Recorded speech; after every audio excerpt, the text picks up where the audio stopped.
இரண்டாவது, அலி ரலியல்லாஹு அன்ஹு அவர்களை பார்த்து ஸல்லல்லாஹு அலைஹி வஸல்லம் அவர்கள் சொல்லுவாங்க, வல் ஜனாஸத்து இதா ஹலரத், மையித்து முன்னால வந்துருச்சு. ஒரு மையித்து இறந்து போனா மையித்து முன்னால இருக்குது அப்படின்னா அதை நல்லடக்கம் செய்வதில் நீர் தாமதிக்காது.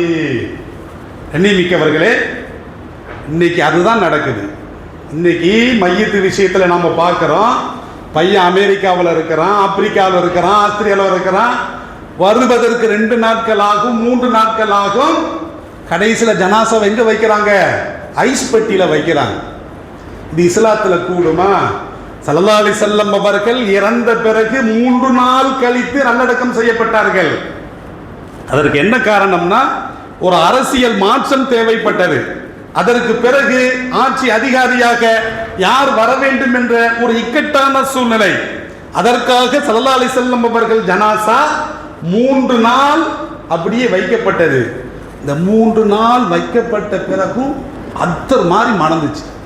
அபூபக்கர் சித்திக் அவர்கள் ஸல்லல்லாஹு அலைஹி வஸல்லம் உடலை பார்த்து, அல்லாஹ்வின் தூதர் அவர்களே, நீங்கள் உயிரோடு இருக்கும் போதும் மணந்தீர்கள், இறந்த பிறகும் மணந்து கொண்டிருக்கிறீர்கள். ஆச்சரியப்பட்டு சொன்னார். ஸல்லல்லாஹு அலைஹி வஸல்லம் அவர்களை தவிர வேற எந்த பூத உடலுக்கும் நாம இறந்துட்டோம்னா இஸ்லாம் என்ன சொல்லுகிறது? வாரிஸ்காரர் வந்து பார்க்கணுங்கிறது ஃபர்து ஐன் கிடையவே கிடையாது. வாரிசு வந்து பார்க்கணுமா? உயிரோடு இருக்கும் பொழுது வாய்க்கு அரிசி போட மாட்டான், வாய்க்கு சாப்பாடு போட மாட்டான். இறந்த பிறகு வாய்க்கு அரிசி போடுறது, பாலை ஊத்துறது. உயிரோடு இருக்கும் பொழுது டீ கூட வாங்கி கொடுக்க மாட்டான் அப்பாவுக்கு உம்மாவுக்கு. உயிரோடு இருக்கும் பொழுது செய்யமா, இறந்த பிறகு எப்பா அவர் சாப்பிட்டதெல்லாம் பார்த்தியா வைக்கிறத பார்த்தா இது போலி. உண்மையான வாரிசுதாரர்கள் இறந்த நமது அம்மாவையோ இறந்த நமது தந்தையையோ தாமதிக்கவே கூடாது. எதுக்கு அப்படின்னா, ஹதீஸ் இல்ல என்ன தப்சீர் செய்யப்படுகிறது, முஹத்திஸீன்கள் என்ன விளக்கம் சொல்றாங்கன்னா, இறந்த உடலை தாமதிக்க உடலில் மாற்றங்கள் ஏற்படுகிறது. என்னாவது?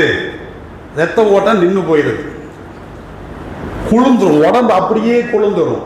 கண்ணிமிக்கவர்களே, நாம் உயிரோடு இருக்கிறோம்னா உடல் சூடா இருக்கும், ரத்த ஓட்டம். இறந்த உடலை பாருங்க, ஐஸ் மாதிரி ஆயிரும், ரத்தம் உறைஞ்சி போயிடும், அங்கங்க உறைஞ்சி போயிடும்.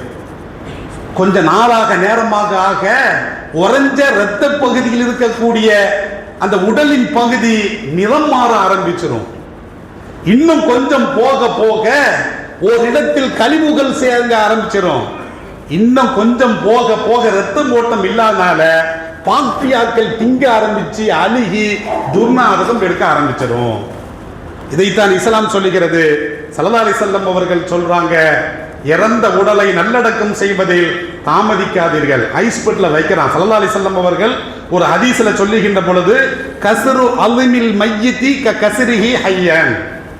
ஸல்லல்லாஹு அலைஹி வஸல்லம் சொல்றாங்க, இந்த மையத்திற்கு பத்திலா அந்த இந்து சகோதரர்கள் அதை சடம், அது வந்து என்னது சடலம் அப்படின்பாங்க. இறந்த போன சடலம் ஒண்ணுமே இல்லை, உயிரிழம்பாங்க. அதனால வந்து டிக்கில வைக்கும் பொழுது ஏற்றும் பொழுது கை காலம் முறிச்சி வைப்பாங்க. இஸ்லாத்தில் அப்படி கூடவே கூடாது. அப்போ இறந்த உடலுடைய எலும்பை உடைப்பது உயிரோடு இருக்கக்கூடிய ஒருவருடைய எலும்பை முறிப்பதற்கு சமம் என்று என் பெருமான் ஸல்லல்லாஹு அலைஹி வஸல்லம் சொல்றாங்க. இப்போ இறந்த ஒருவர்கிட்ட ஒரு ஐஸ் கட்டியை கொடுக்குறீங்க, இறந்த ஒருவர்கிட்ட ஒரு ஐஸ் கட்டியை 1 மணி நேரம் 2 மணி நேரம் வைக்க முடியுமா? வைக்கவே முடியாது.